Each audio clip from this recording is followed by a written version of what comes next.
whole situation is so confusing that none of us are really getting this right. Actually, Turkey doesn't want Iran to take over everything. Israel doesn't want Iran to take over everything. And in fact, Israel actually stands up for themselves all the time. They end up being in a bigger war. Let me finish. Don't interrupt. So Iran gets up against the border. I'm sorry, Senator. I am interrupting. You're going to stick. How far would you go to defend your beliefs, especially when the whole room is against you? That's exactly what Rand Paul faced on live television. It wasn't just a casual discussion. It was a verbal battleground. The stakes were high, and from the first word, you could feel the tension rise on one side, with Rand Paul armed with facts and an unshakable stance, and on the other, Whoopi Goldberg was determined to challenge everything he stood for. As the air grew thick as the debate unfolded, it wasn't about who spoke louder, it was about who could make their case stick. The case against socialism, Bernie Sanders is no longer alone on the debate stage. It seems like we're hearing more and more about socialism. In fact, 43% of Americans think it's a good thing. You are on the complete other end of that. Tell us about this book. Well, one of the things we learned in writing the book is a lot of people say, well, we're not for Stalin, we're not for Hitler, we're for Scandinavia. So as we were researching the book, we actually found that Bernie Sanders' form of socialism actually is unpopular, and he would never get elected to anything in Denmark. In fact, the Prime Minister of Denmark, when he heard Bernie was going around saying they were socialists, says, no, we're not socialists. We have private property, a stock exchange, we have low corporate income taxes, we don't have a minimum wage. And the big difference, and this is where the big lie comes from, Bernie says we're going to give you all this free stuff. Socialism, taxes, foreign policy, it all came crashing into one fiery exchange. The crowd didn't know whether to cheer or gasp, and the most shocking part was that this was just the beginning. What happened next not only left Whoopi furious but also sent shockwaves across the audience. Let's dive into how it all began. Rand Paul is not someone who shies away from heated debates. Known for his strong libertarian views, he's been a relentless critic of big government and what he sees as the dangers of socialism. Whether you agree with him or not, one thing's certain, he's always ready with data, sharp arguments, and a calm demeanor that cuts through even the most chaotic debates.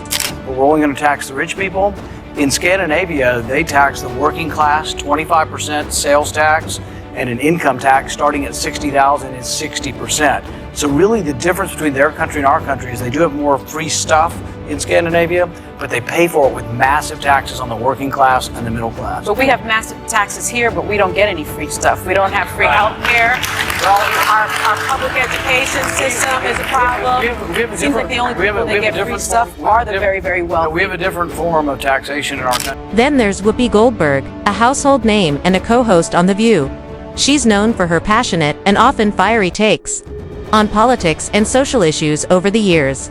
Whoopi has become a voice for progressive ideals, and she doesn't hold back when she feels strongly about something.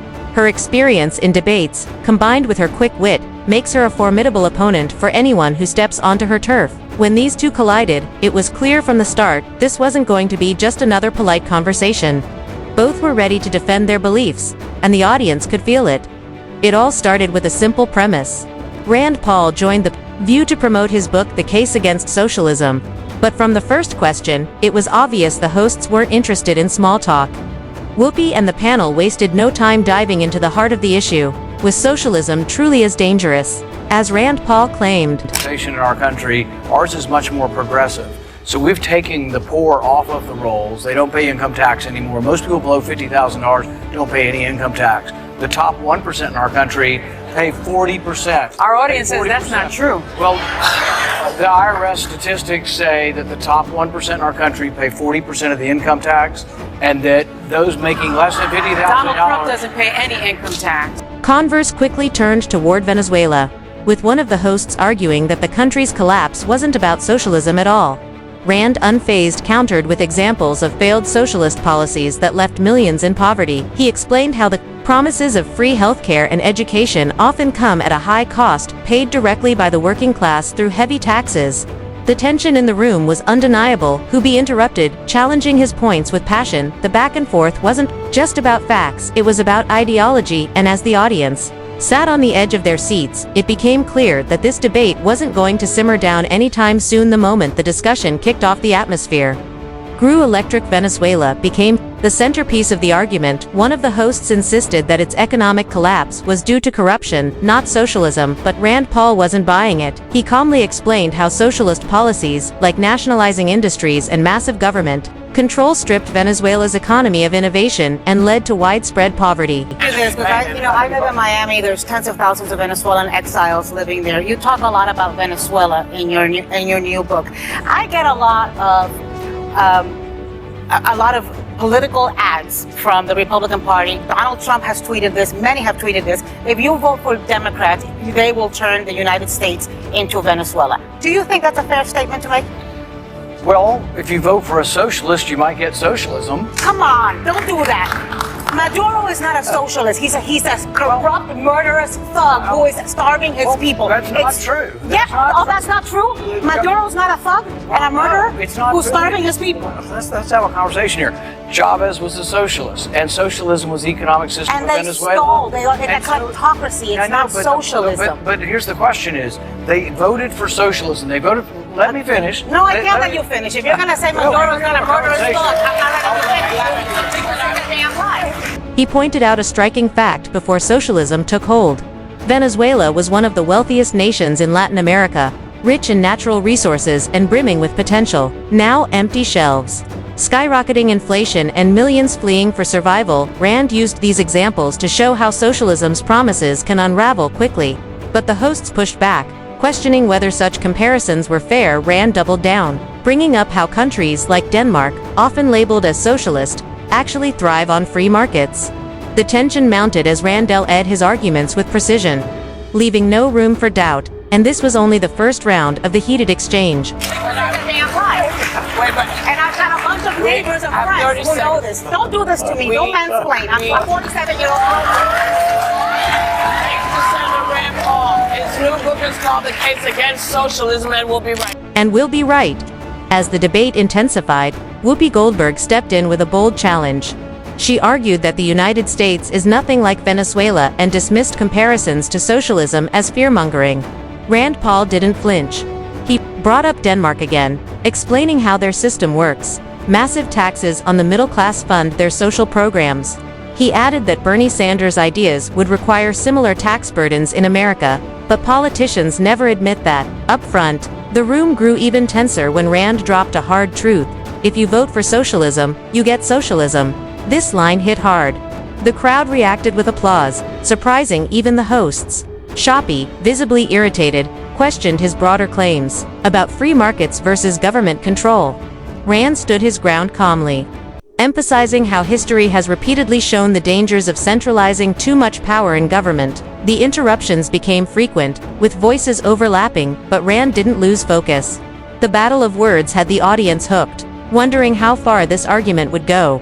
The tension in the room reached its peak when Rand Paul delivered what would become the most talked about moment of the debate as the hosts pressed him relentlessly. Rand called and replied, "If you vote for socialism, you get socialism." The audience erupted in applause, a reaction that visibly caught Whoopi Goldberg off guard. She shot a sharp glance at the crowd, her frustration bubbling to the surface. One of the things I've always supported about President Trump is actually one of the things I liked about President Obama. That we said we were overextended, that the Iraq War was a mistake. I think it's one of the reasons President Obama beat Hillary Clinton, because Hillary Clinton had supported the Iraq War. I still think the Iraq War, regime change in the Middle East, and these wars are senseless. So does President Trump. He doesn't want to get us involved in another Iraq War in Syria. If anything, Syria is more complicated. The other is a practical concern. You have 50 soldiers. They're talking about moving 50 soldiers. Who goes to war with 50 soldiers? You have 50 soldiers and tens of thousands of Turkish troops amassing.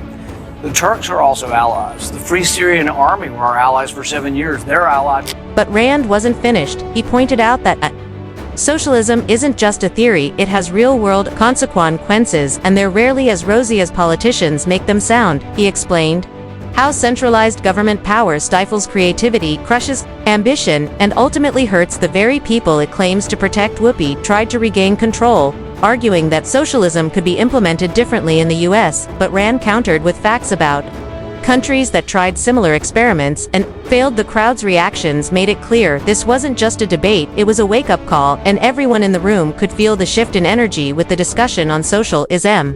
Still simmering, the focus shifted to foreign policy. The host questioned Rand Paul's support for pulling troops out of Syria.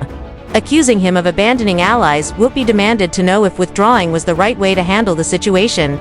Rand, staying calm, posed a powerful counter-question: should we stay in wars forever? He explained the complexity of the Syrian conflict, noting that it wasn't as simple as good versus bad. He laid out a clear point: endless wars put American soldiers in harm's way without a clear mission. Rand highlighted that many of these conflicts result in more chaos, not less. Whoopi interrupted, asking about allies left behind, but Rand responded firmly. He argued that America's responsibility is first to its people and its constitution. His point was clear: wars shouldn't be endless, and staying indefinitely isn't leadership. The intensity of this exchange left the audience silent, anticipating what would come next. Hours, somebody wakes up and says, "Oh, we're out."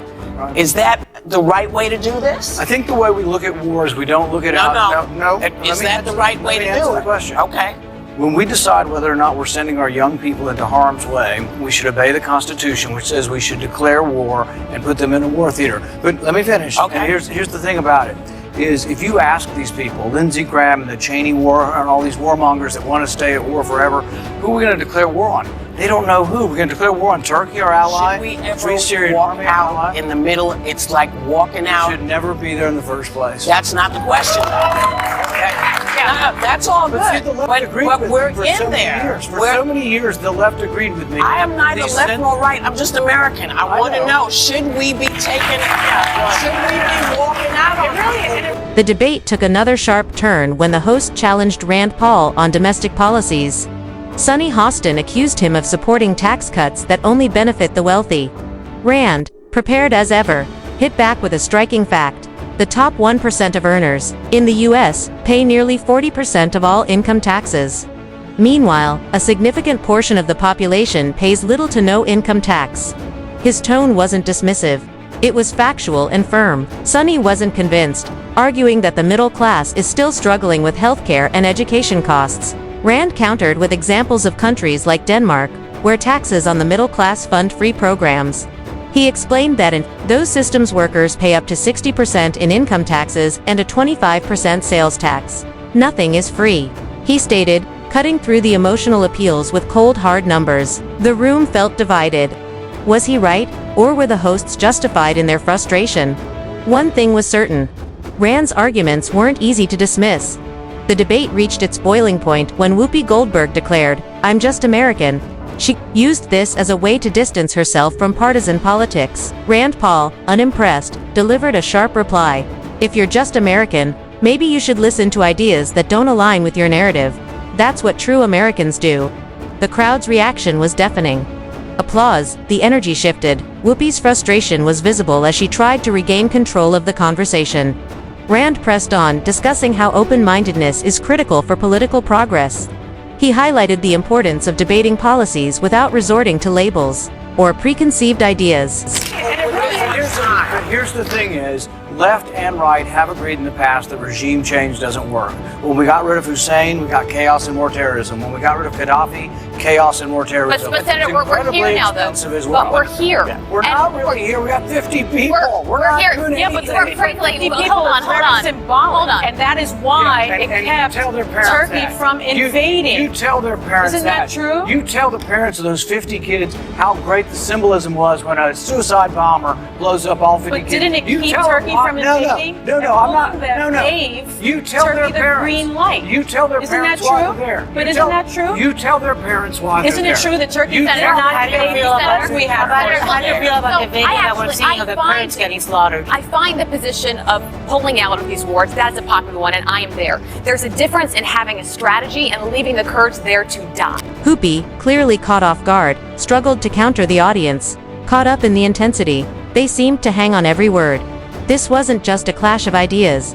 It was a moment where two different worldviews collided. The tension was thick, and the room felt like it could erupt at any second. The stage was set for an unforgettable conclusion. As the segment ended, the room was left buzzing. Whoopi looked visibly rattled while Rand Paul exited with an air of confidence. The audience reactions and viral moments that followed showed how deeply this clash resonated. It wasn't just another debate. It became a defining moment in political discourse.